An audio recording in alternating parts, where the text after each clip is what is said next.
Hi everyone, welcome to my home office. Thanks for joining this talk about Kotlin. I won't be talking about Kotlin the language or any of the Kotlin frameworks, but I'll be talking about what Kotlin looks like after it has been compiled and added into your application.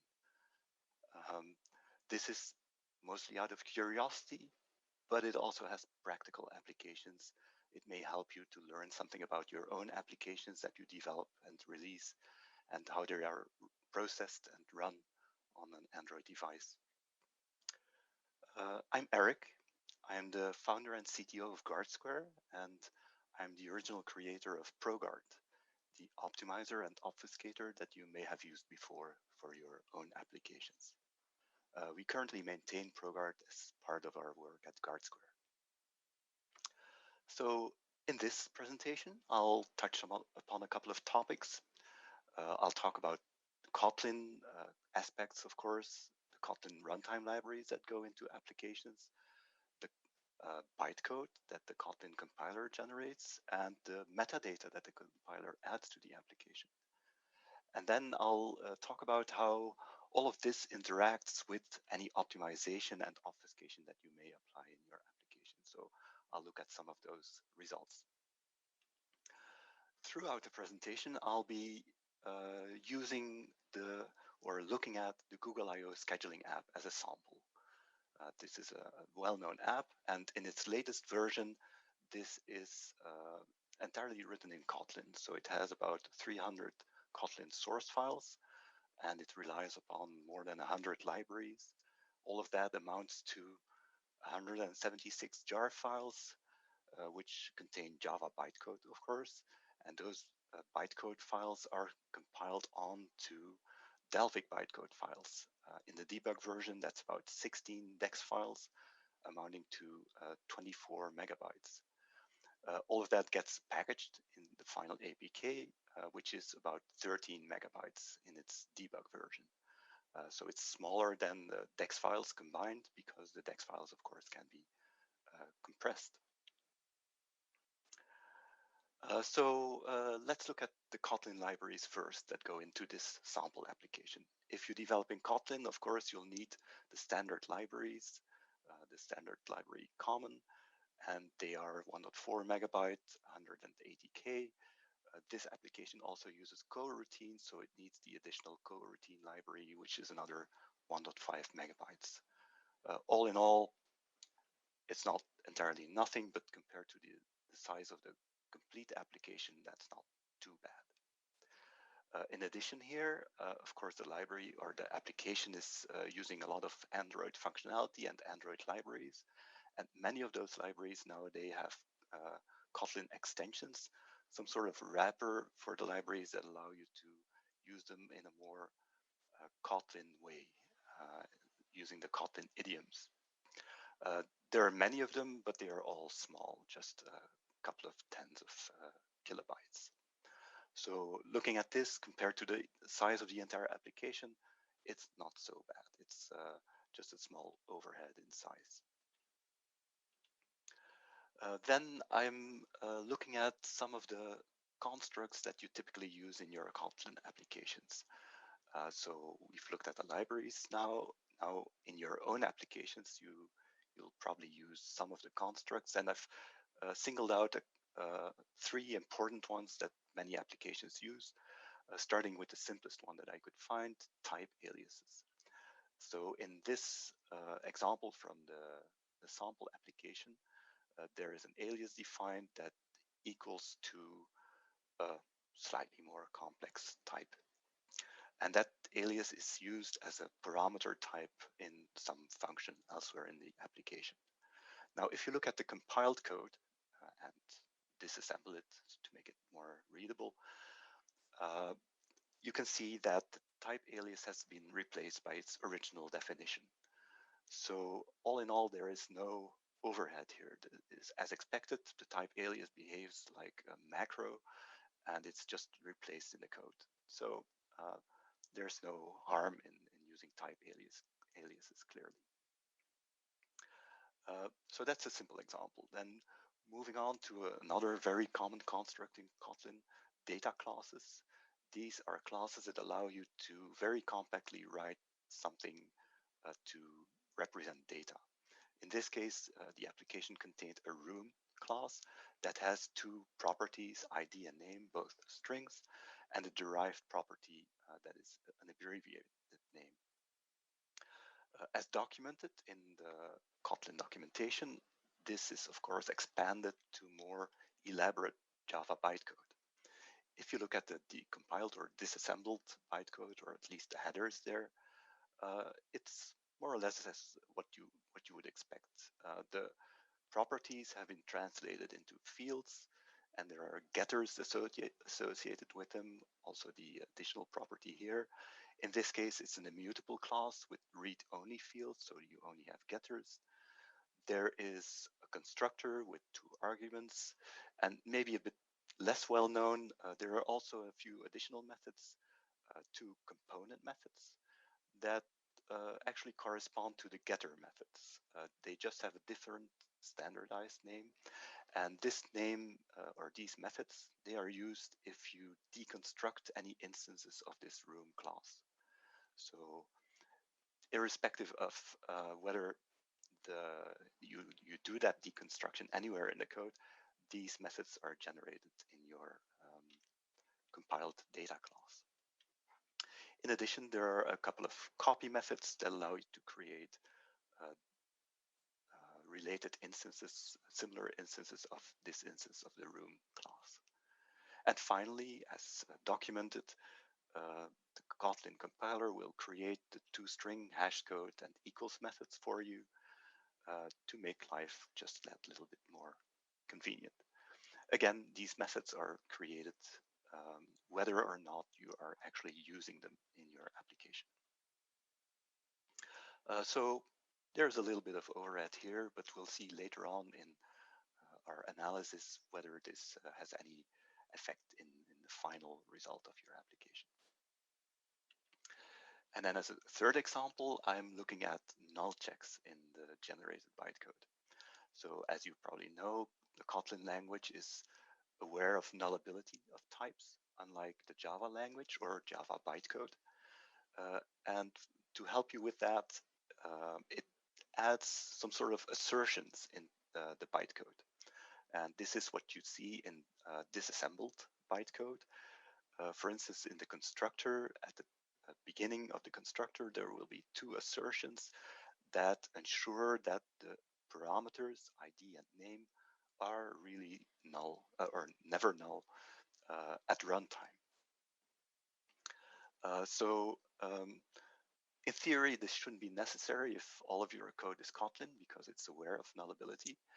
But perhaps you're mixing your Kotlin code with Java code, and then it's useful to have some seatbelts that keep accidents from happening here and really ensure that the contract is obeyed. A small note here is that the names of the fields or the names of the parameters are hard-coded as strings here. So that's an interesting aspect that we'll see again later on. The check itself makes use of the intrinsic class in the Kotlin runtime. So this is part of the small library that you have added. So we've added these libraries. The Kotlin compiler has added some additional code. So it's interesting to know what happens if we start optimizing this application. And this is what we do in the standard way. We enable minification, so that enables both optimization and shrinking and obfuscation. And by default, you'll now get the R8 compiler to handle that for you. If you want to use ProGuard instead of R8, at this point, you can still switch back by enabling it in the Gradle.properties by setting one of these properties.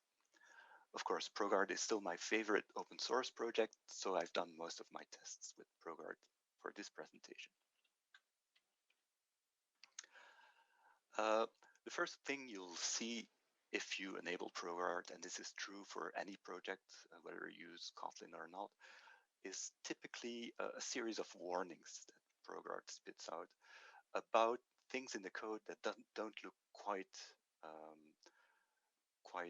proper. So typically missing dependencies because you've added some libraries to your code, but they depend on other libraries that are not present, and they may not be present because they're not used. You get similar warnings here if you use Kotlin, but these are a bit more mysterious in the sense that some very obscurely named class seems to be referring to another obscurely named class, and that latter class isn't present in the code. Looking at the bytecode, studying the bytecode, this actually seems to be true. So this class has some metadata, and that refers to this other class that really is missing from the application. In practice, it's not a problem, and it's just an artifact of the Kotlin compiler that over time will get solved, I'm sure. But for now, you have to live with it and tell ProGuard that it's all okay. You have to reassure ProGuard by using the don't warn option, and that's what you often do with these warnings. You say that all of these methods that have this inlined part in their name, they may have some slight problems, and ProGuard can just suppress the warnings and continue processing, and everything will be fine. So what do you get if you've optimized your app? Well, initially we had this 16 DEX files in our applications, and this is reduced by about 73% to a single DEX file that is a lot smaller. So this is a good indication that it's very useful always to apply optimization and obfuscation to your application if you intend to release it. Many users will appreciate having a smaller app. In the final APK, this results in a reduction of about 55%, still a very good improvement. Now, of course, not all of this is due to Kotlin being used here. This is mostly because your application or this application contains a lot of libraries, but the application doesn't use all of the functionality that is present in these libraries. It's probably not using many classes or fields in those classes or methods in those classes. And ProGuard and R8 will analyze your code, identify those classes, fields, and methods, and simply remove them to get this smaller bytecode. In addition, ProGuard and R8 will apply optimizations to the individual instructions in the classes. They will propagate constants, maybe remove parameters, all these kinds of small optimizations that may even improve the performance of your application. And in addition, they will result in a small reduction in size in the Delphic bytecode. So those are some nice results to start from.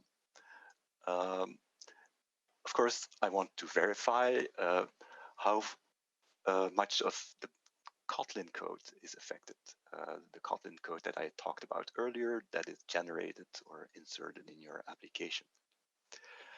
And it's pretty much as expected. So the room class, if you look at it after optimization, it still has the fields, of course, representing the ID and the name of the room. But the getters, they are all removed.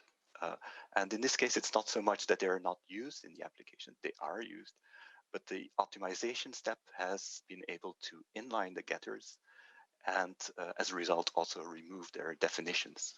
So that's why they are gone in the room class. In order to be able to do that, it needed to make those fields public. So they were private before, but they are now public. That's not something you probably want to do for an immutable class in your nice design in your source code, but we're talking about the final application now where we want to make it as small as possible and as efficient as possible. Furthermore, the constructor that has these two arguments, it's still there. And then the component methods and the copy methods, they were actually unused in the application, so the optimization step could simply remove them. Finally, there are these toString, hashcode, and equals methods. they are still present in the processed bytecode.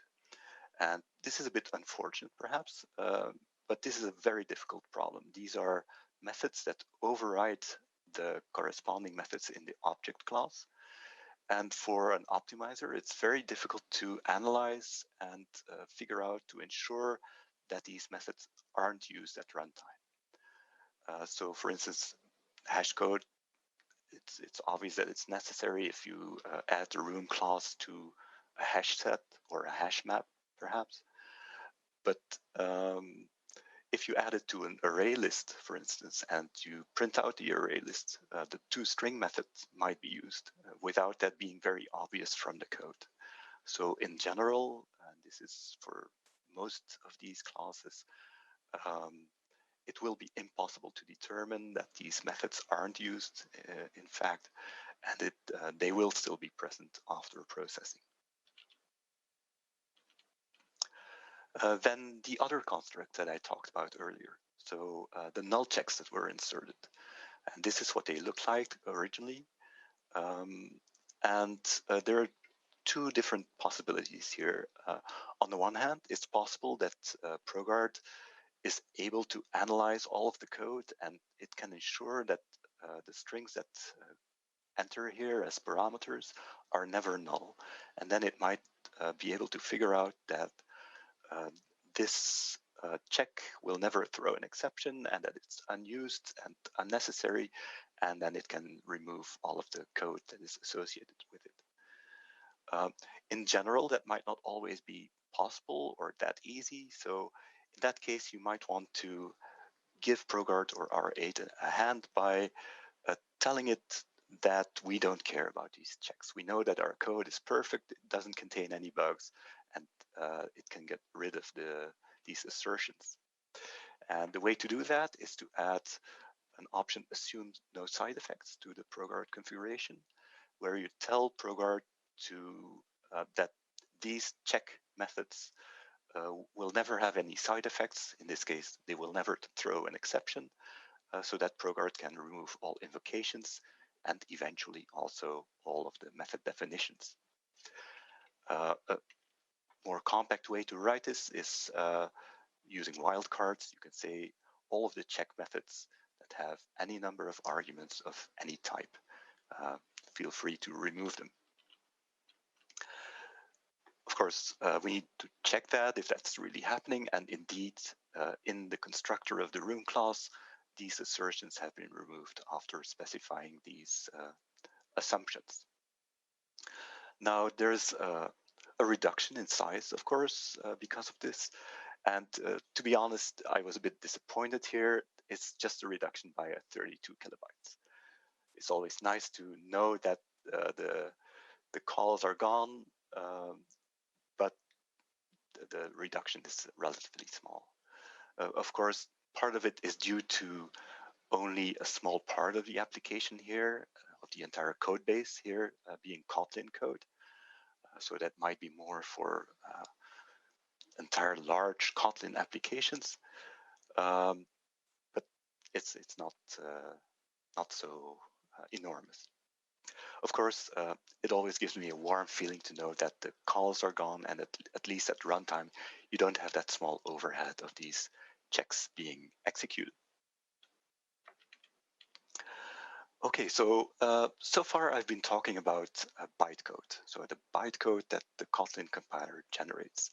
But the Kotlin compiler also generates metadata for all of the constructs that it offers.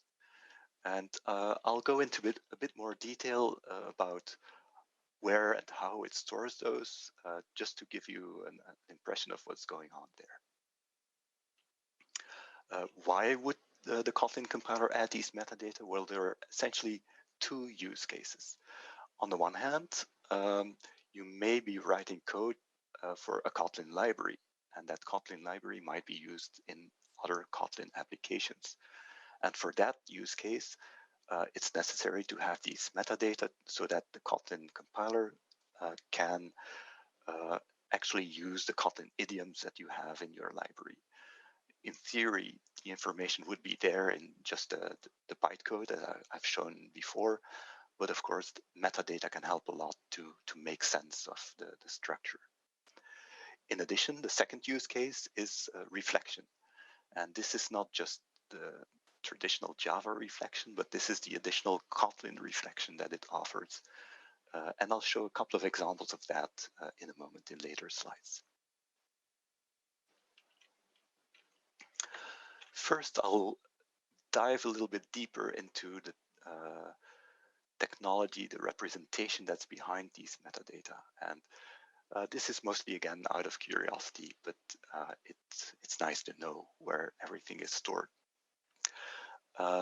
If you look at a Java class file, it has a very standard structure. It's very easy to decompile or disassemble as a result. As you might expect, there is a version number in it. It specifies for the class the superclass, its interfaces. It has a whole list of constants like integer constants, float constants, classes, method references, and so on. And as you would expect, it contains the fields that are in the class. It contains the definitions of the methods that are in the class, including the bytecode associated with these methods. And finally, it contains a number of attributes. And these attributes are often optional components of a class, like the source file name. So stuff that is useful for debugging purposes often. And this format is standardized, and it's of course understood by the Java compiler that generates it, or the Kotlin compiler that generates it from Kotlin source code. And it's also understood by the Java virtual machine, which executes the bytecode. And it's understood by the D8 and R8 compilers, which transform the Java bytecode into Dalvik bytecode, which is functionally equivalent, but yet another different format. Now, the class file format is something that's governed by the Java community process, and it's evolving only very slowly. So every now and again, you get a new version of Java, and it may add an occasional new constant or an occasional new attribute that is then understood by all of these this software surrounding it, the whole ecosystem. Now, JetBrains with the Kotlin language, they are moving a lot faster, of course. So they don't control the Java community process. So what they've done is add the Kotlin metadata in the form of an annotation. And an annotation is actually just another attribute here. And if we look a bit closer at what this annotation looks like, it actually has a deceivingly simple definition, which looks a bit like this. It looks quite basic, but then if you start looking a bit closer, there is a whole world behind it. There can be different types of metadata, and the data themselves are stored mostly in these arrays of strings here, where the first array contains protobuffer data, or data in protobuffer format. So that's another format entirely hidden inside the annotation. And these protobuffer data, they may be referring to strings that are available or present in the second array of strings. So although this looks simple on the surface, it's actually quite involved, quite complex. And to help you with that, JetBrains has kindly, or to help anyone working with the metadata, JetBrains has kindly made available a support library, a metadata library, to work with these metadata. So they bring all of this up to a higher level of abstraction that allows to work with the metadata without having to know all of the details of the protobuffer format, for instance. And that's quite convenient already, of course. That's just a library still, so you need to write code around it. And that's what we've done. We were interested in the metadata inside, and we've written an application on top of that to actually examine the metadata that are present in your APK, in your classes.txt files, in your bytecode. And it comes in two shapes. On the one hand, we have an online tool that allows you to upload your APK and browse through all of the classes in the APK, and then for each class, see the Kotlin metadata that are associated with it. In this case, the room class, if you browse to it, you can see all of the properties pretty much like they're defined in the source code. So what is important to mention here is that this is essentially all of the information that's just in the metadata. It's the tool doesn't need to look at the bytecode. It just looks at the metadata that is associated with the bytecode or tagged onto the bytecode to find all of this information. So as I mentioned, there is a whole world of information hiding behind these small annotations. I mentioned that this code, this tool, comes in two shapes. So we have the online tool where you can upload your application, but it also comes in the form of an open source project on GitHub that you can download yourself and compile, and that you can then run on your own applications to get essentially the same information.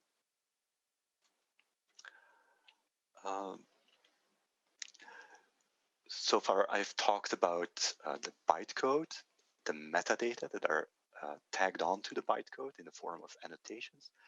And there's a third or another form of metadata in the form of metadata files that some source files may generate.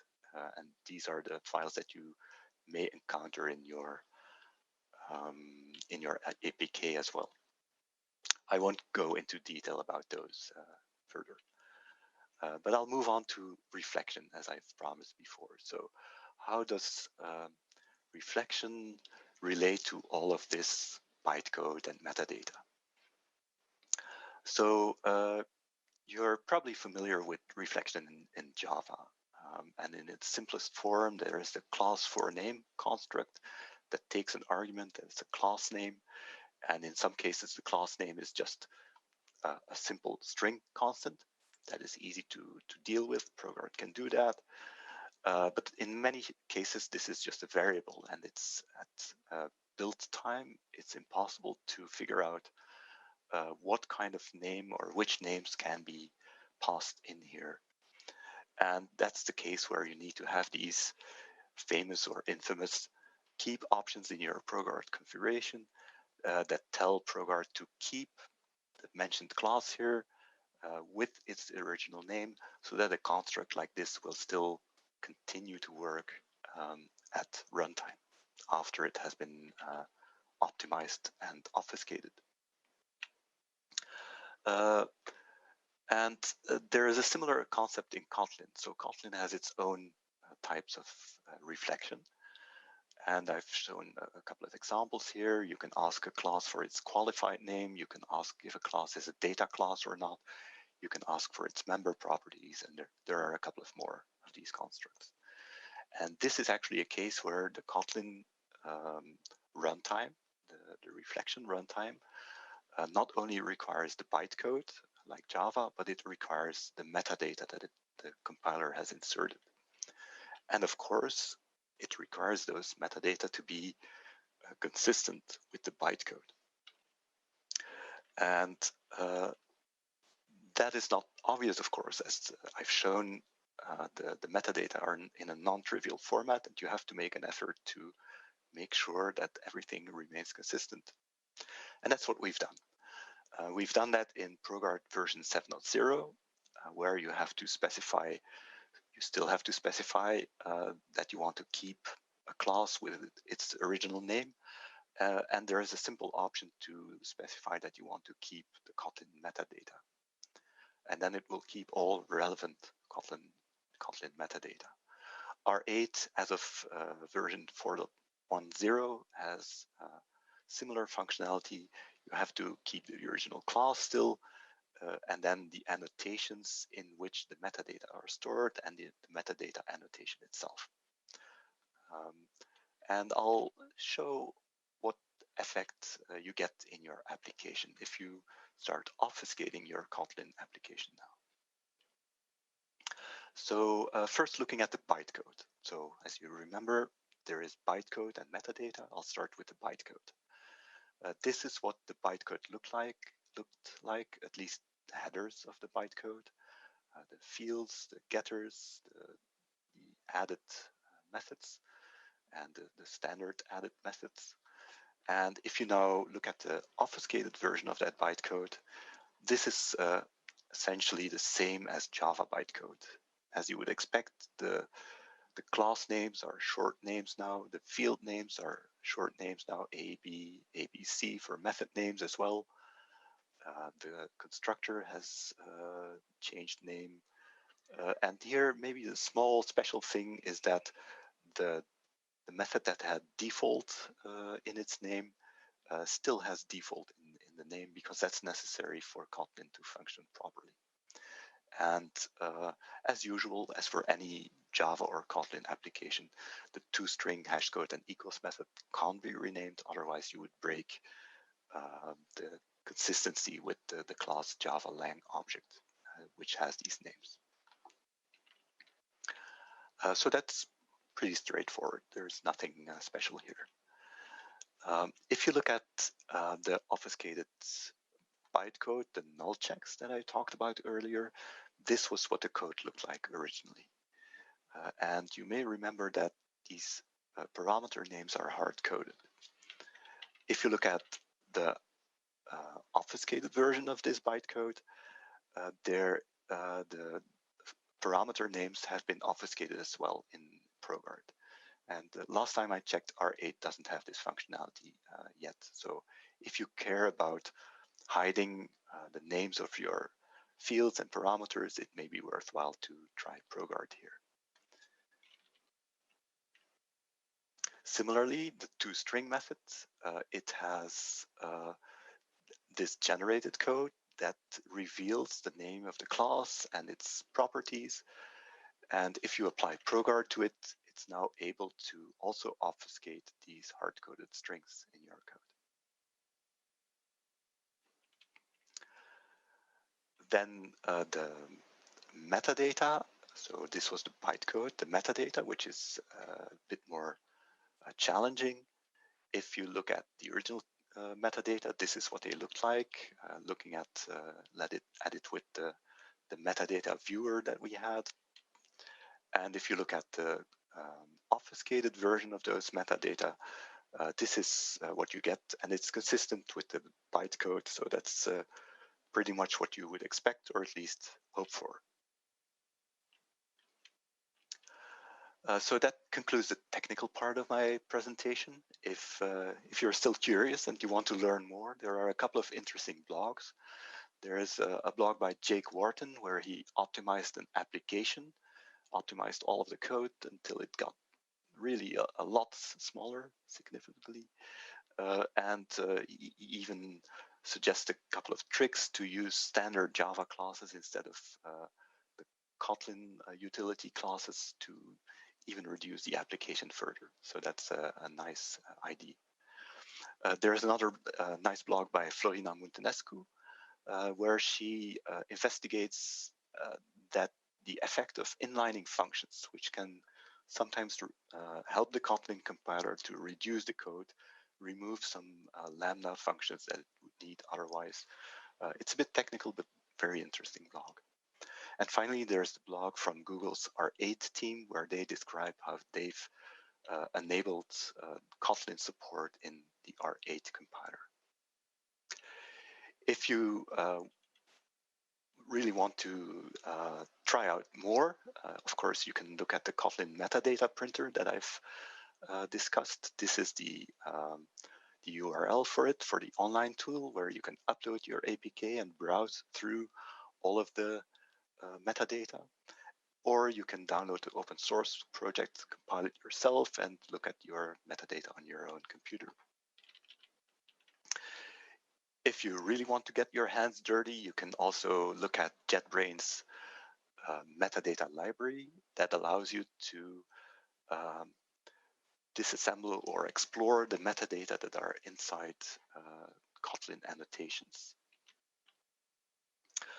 If you are interested in the combination of Kotlin metadata and Java bytecode, and you want to read, write, manipulate them, you can have a look at the ProGuard core library. So now supports Kotlin metadata as well, using JetBrains metadata library. And it allows you to keep everything consistent, manipulate things. It's the basis for ProGuard, and it's the basis for our Kotlin metadata printer. Just to give you an impression of what the code looks like, this is a simple snippet of code. It uses the visitor pattern, and this piece of code visits all classes in a given class pool. It then applies a name filter, only visiting the mentioned class, the room class. In that room class, it visits the Kotlin metadata, and for the Kotlin metadata, it visits all functions, where it applies this small lambda function, which prints out the name. So this piece of code prints out all of the functions in the Kotlin metadata of the room class. So this is how compact it can be. So in conclusion, I've talked about Kotlin's runtime libraries, the bytecode that it generates, the metadata that it generates inside the bytecode and alongside the compiled files. Of course, that increases the size of your applications, and it also leaks some naming information about the application. But you can mitigate that by optimizing your application and applying name obfuscation. So as a final slide here, we have a few minutes for questions. But if you still have questions after that, you're welcome to visit our Guardsquare community, where you can talk to our engineers, including the engineers who have worked on the Kotlin support in ProGuard. So that concludes my presentation. Thanks for joining me. Thanks for staying with me. And we now have time for a couple of questions. So a first question, if R8 can't handle obfuscating methods, why use it? Why not stick with ProGuard? Well, as I mentioned, the latest version of R8 can obfuscate methods, and it can obfuscate the corresponding metadata, so that, for instance, reflection will still work properly. It's just that last time I checked, it doesn't obfuscate the toString method that reveals some information from the generated code. And then another question from Matt. I mentioned Dalvik bytecode. What about art? Of course, Dalvik bytecode is what goes into your APK file, and that APK file gets uploaded to the Google Play Store, or at least downloaded to any device, including art devices. And it's only on the final device that the Dalvik bytecode gets compiled on to or in art with a just-in-time compiler. So as far as we are concerned in the build process, we're only interested in the final Dalvik bytecode. How do build times compare when using R8 versus ProGuard? That depends a lot on the settings of ProGuard. So by default, it applies in the Android build system 5 optimization passes, which is quite a lot. And as a result, it's generally slower than R8. But a small tip here, if you say optimization passes 1 or optimizations passes 2 in your ProGuard configuration, it will actually typically be slightly faster than R8. So I think that's all the time we have, but thanks again for your attention. Feel free to get in touch if you want to learn more.